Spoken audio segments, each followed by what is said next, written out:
किमेरा की किंवदंती, the legend of the Chimera. बहुत समय पहले, जब देवता अभी पृथ्वी पर विचरते थे और पर्वतों की चोटियां आकाश से बातें करती थीं, लीकिया की धरती पर सूरज की किरणें अग्नि की तरह झिलमिलाती थीं। उस भूमि में जीवन समृद्ध था।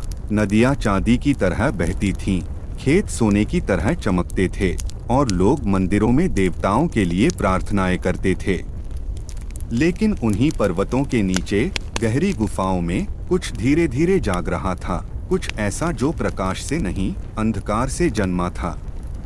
वह थी किमेरा, एक ऐसा जीव जो स्वप्न और दुःस्वप्न दोनों का हिस्सा था। उसका जन्म दानव टाइफॉन और दैत्यनी एकिडना से हुआ था। उसके भीतर 3 रूप थे। एक सिंह का शरीर जो शक्ति का प्रतीक था, उसकी पीठ से निकला बकरी का सिर जो अराजकता का प्रतीक था, और एक सांप की पूंछ जो मृत्यु और जहर का प्रतीक थी।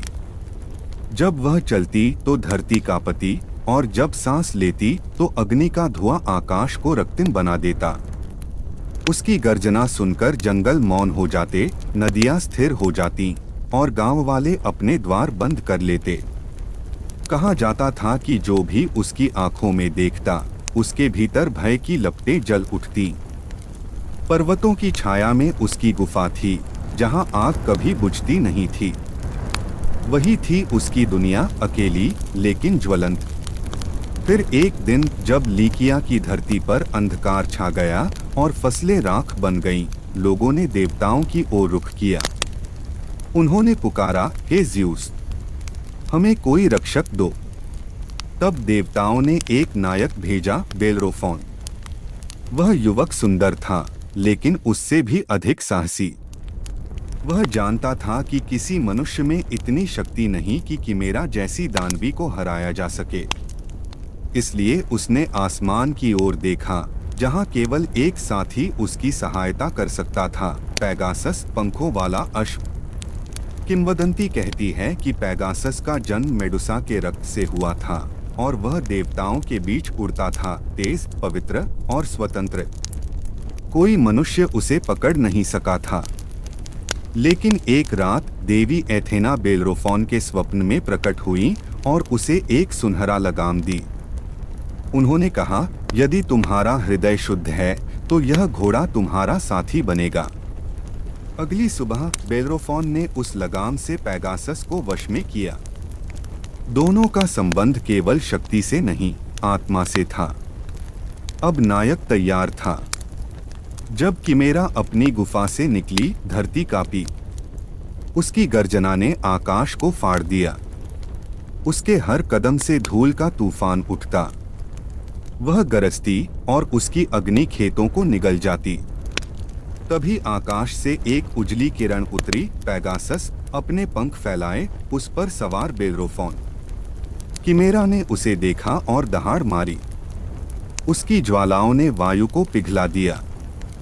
लेकिन पेगासस बिजली की तरह तीव्र था।